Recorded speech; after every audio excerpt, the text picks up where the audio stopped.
Hello student, एक बार फिर आपका स्वागत है इस क्लास में, जिसमें आप पढ़ेंगे आज क्लास 5 के संस्कृत की वर्कबुक यानी कक्षा 5 का जो संस्कृत सुबोध है उसकी कार्य पुस्तिका पढ़ेंगे। इसका चैप्टर पढ़ने वाले आज 15 चैप्टर पंचदश पाठ है, यानी 15वां पाठ, जिसका नाम है महामना मदन मोहन मालवीय। यानी मदन मोहन मालवीय से संबंधित एक चैप्टर उसमें गिवन है। उसके बारे में कुछ क्वेश्चन होंगे, कुछ फिल इन द ब्लैंक्स होंगे, वो आप इसमें पढ़ेंगे। करते हैं। इसमें ये लिखा हुआ वाक्यान पूर्यत। पहले हमको जो क्वेश्चन दिया गया उसमें वाक्यों की पूर्ति करनी है। जैसे पहला इसमें दिया गया मदन मोहन मालवीय जन्म। मालवीय का मतलब है मालवीय का, अर्थात षष्ठी विभक्ति एक वचन। प्रयागराज नगरी अववत। अब प्रयागराज नगरी लिखा हुआ तो इसका मतलब है नगर में, अर्थात सप्तमी विभक्ति एक वचन अधिकरण कारक। और यहाँ था मालवीय में संबंध कारक। तो मदन मोहन मालवीय का जन्म प्रयागराज नगर में हुआ था। तस्य पिता मतलब उनके पिता श्री ब्रजनाथ मालवीय आसीत, यानी उनके पिता का नाम ब्रजनाथ मालवीय था। और उनकी माता का नाम क्या था? श्रीमती मूना देवी तस्य माता आसीत। और उनकी माता का नाम था श्रीमती मूना देवी। तो ये उनके माता पिता का नाम इसमें भरना है। सह मान देशभक्त आसीत, वह एक महान देशभक्त थे। कौन? मदन मोहन मालवीय। अयम महापुरुष शिक्षाविद राजनीतिज्ञ भारतीय संस्कृति संरक्षक च आसीत। देखो ये महापुरुष ने क्या क्या किया। देख तो शिक्षाविद थे, यानी एक तरीके से शिक्षाविद से मतलब शिक्षा सारथी, शिक्षा के अच्छे ज्ञानी थे। राजनीतिज्ञ थे, यानी राजनीति भी अच्छी कर लेते थे। और भारतीय संस्कृति, देखो भारतीय संस्कृति लिखा हुआ है, यानी भारतीय सभ्यता के संरक्षक, जो हमारी संस्कृति है उसके संरक्षक भी थे। शह वाराणस्या काशी हिंदू विश्वविद्यालय स्थापना अकरोत। अकरोत का मतलब की। वाराणस्या मतलब वाराणसी के काशी हिंदू विश्वविद्यालय की स्थापना मदन मोहन मालवीय ने की थी। ये इनकी बहुत बड़ी उपलब्धि है, जो कि आज की डेट में आपको दिखाई देगी। आप वाराणसी कभी जाइएगा तो वहाँ काशी हिंदू विश्वविद्यालय नाम से एक यूनिवर्सिटी है, वो आपको वहाँ मिलेगी, जिसकी स्थापना मदन मोहन मालवीय ने ही की थी।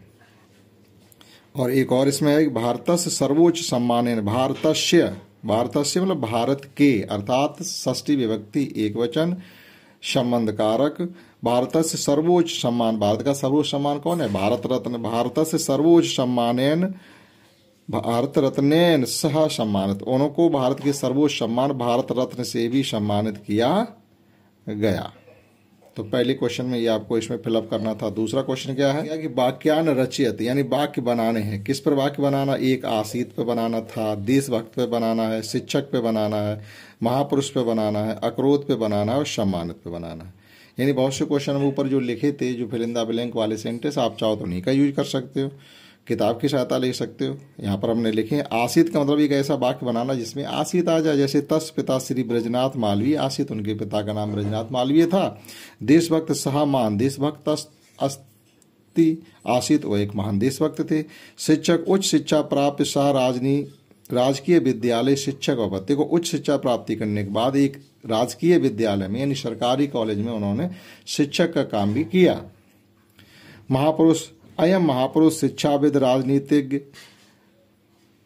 च आसीत। ये शिक्षाविद, ये जो महापुरुष थे शिक्षाविद थे, राजनीतिज्ञ भी थे और भारतीय संस्कृति रक्षक भी थे। तो वो हमने एक वाक्य यहाँ पर शब्द नहीं लिखा है, जगह कम होने की वजह से। अकरोत शाह वाराणस्या काशी हिंदू विश्वविद्यालय स्थापना अकरोत। देखो अकरोत शब्द इसमें यहाँ आ गया। सम्मानित भारतस्य सर्वोच्च सम्मानेन भारत रत्नेन स सम्मानित। ठीक, तो उनको भारत रत्न से सम्मानित किया गया, जो कि भारत का सबसे बड़ा एक सम्मान है। तो जो ये शब्द लेकर के जो हमने ऊपर फिल इन द ब्लैंक किया था, उन्हीं का प्रयोग करके हम वाक्य बना सकते हैं। अगला है, अब ग्रामर से संबंधित है कि सर्वनामा शब्द रूपाण पूर्यत। जैसे एक वचन दो वचन, जैसे सातौते, ये सर्वनाम होती है, एक वचन का है, ये दो वचन का बहुवचन का है। मतलब प्रथम पुरुष एक वचन, प्रथम पुरुष दो वचन, प्रथम पुरुष बहुवचन। सातौते और अयम इमो इमे, त्वम युवाम युवम, अयम आवाम वयम, का कौ के। ये एक वचन के सर्वनाम है, ये दो वचन के हैं, ये बहुवचन के। अगला क्वेश्चन इस एक्सरसाइज का है और इस एक्सरसाइज का अंतिम क्वेश्चन। उसके बाद एक एक्सरसाइज के साथ ही आपको और कराएंगे 16, क्योंकि ये बहुत ही छोटी छोटी एक्सरसाइज इसमें कार्य पुस्तिका में दी गई हैं। तो सत्य कथनस्य समाज आमा, यानी आपको ये सत्य असत्य बताने हैं। यहाँ पर थोड़ा ये धुंधला धुंधला लिखा हुआ है, समझ में नहीं आ रहा क्या लिखा, लेकिन इतना क्लियर हो रहा है कि आपको वाक्य कौन सा सही है उसके सामने आम लिखना है और जो गलत है उसके सामने न लिखना है। तो महान मदन मोहन मालवीय से जन्म प्रयागराज नगर अवध। महान मदन मोहन मालवीय का जन्म प्रयागराज में हुआ था, ये सही है, आप टिक भी कर सकते हो। तस पिता श्री गोपीनाथ मालवीय आसीत, नहीं ब्रजनाथ मालवीय आसीत था, तो ये गलत है।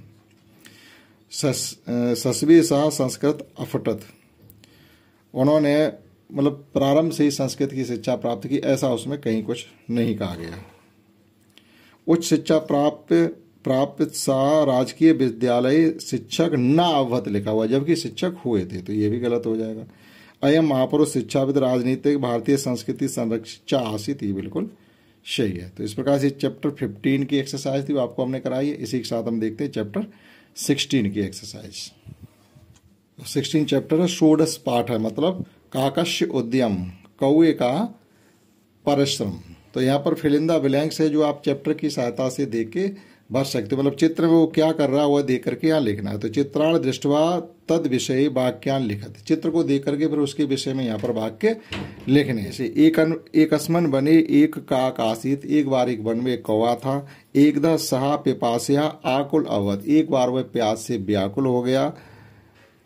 अंते सहा एक घटम अलवत, और अंत में फिर उसे एक घड़ा मिला।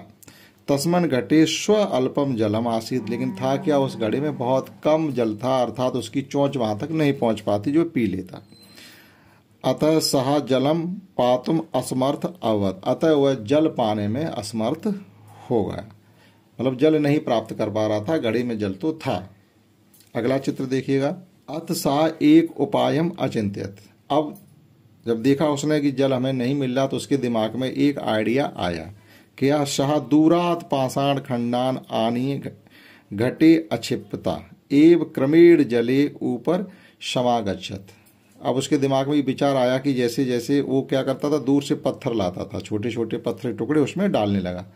और पानी में क्या होता है, किसी चीज़ में पानी है तो उसमें आप कोई चीज़ डालने लगोगे तो पानी ऊपर को आने लगेगा, क्योंकि जो बाहरी चीज़ होगी तली में बैठने लगेगी तो पानी ऊपर को आने लगेगा। मतलब एक तरीके से आर्किमिडीज जी का सिद्धांत है। तो अथ साह एक उपायम अचिंत्यत, अतः उसके दिमाग में एक आइडिया आया, तो उसने क्या किया कि दूरात पाषाण खंडान आनी है, दूर दूर से वह छोटे छोटे पत्थर के टुकड़ों को लाने लगा और घटे अक्षिप्त, तो घड़े में डालने लगा। तो एव क्रमेण जले ऊपर समागच्छत, इस प्रकार से जल धीरे धीरे ऊपर आने लगा। और इस चित्र में फिर कहा गया कि काक जलम पीत्वा सुखी अवत, कौए ने जल पी करके सुख का अनुभव किया।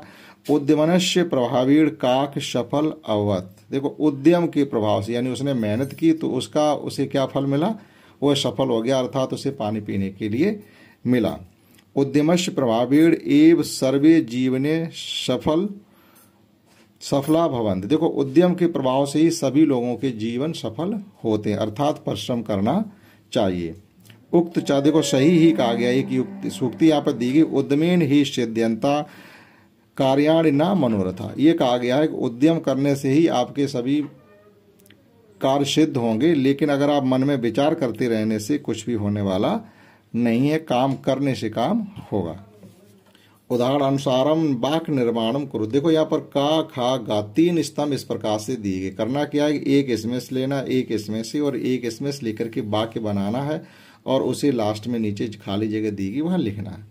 तो जैसे इस प्रकार से एक इसमें ये दिया गया है कि एक अस्मन बने एक काकहा आसीत, एक यहाँ से उठाया, एक ये 7th लिया, एक ये 3 लिया शब्द, तो इन तीनों को लेकर के हमने यहाँ खाली जगह में इसमें एक करके दिखाया। तो इसी प्रकार से आप देखो लेंगे सही सही, जैसे यहाँ पर एक सह एक उपायम अचिंत्यत, ठीक है, कुछ हमने मिलान भी कर दिए, नहीं तो खाली जगह नीचे दी गई उसमें लिखे हैं।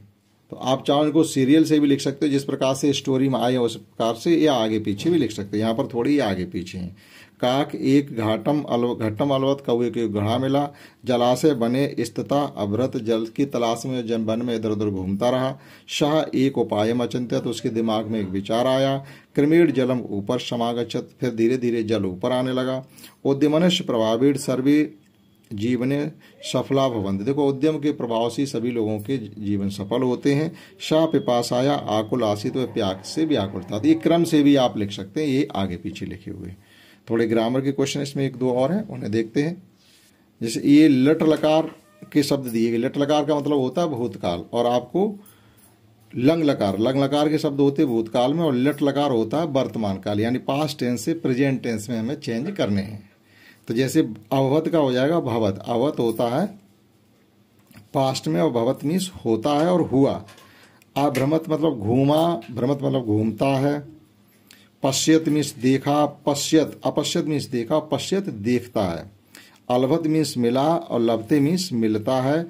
अचिंत्यत मीन्स चिंता की, और चिंत्यत चिंता करता है। अगच्छत मीन्स गया, और गच्छत मीन्स जाता है। तो इस प्रकार से ये पास्ट टेंस में थे, प्रेजेंट टेंस में चेंज करने थे। और अंतिम क्वेश्चन है, पाठ में आए हुए अव्यय पदान। अव्य का मतलब होता है ऐसे शब्द जो आपके बदलते नहीं है, वो प्रत्येक संज्ञा सर्वनाम या प्रत्येक काल में एक जैसे ही रहते। जैसे एकदा है, किंतु है, कुत्र है, एकम, एव, अप, अथ, उसमें कुछ और भी हो सकते हैं, तो आप उनको छटनी करके यहाँ लिख सकते हैं। तो इस क्लास में इतना ही। आशा करता हूँ आपने समझा होगा। That's all. जय हिंद, जय भारत।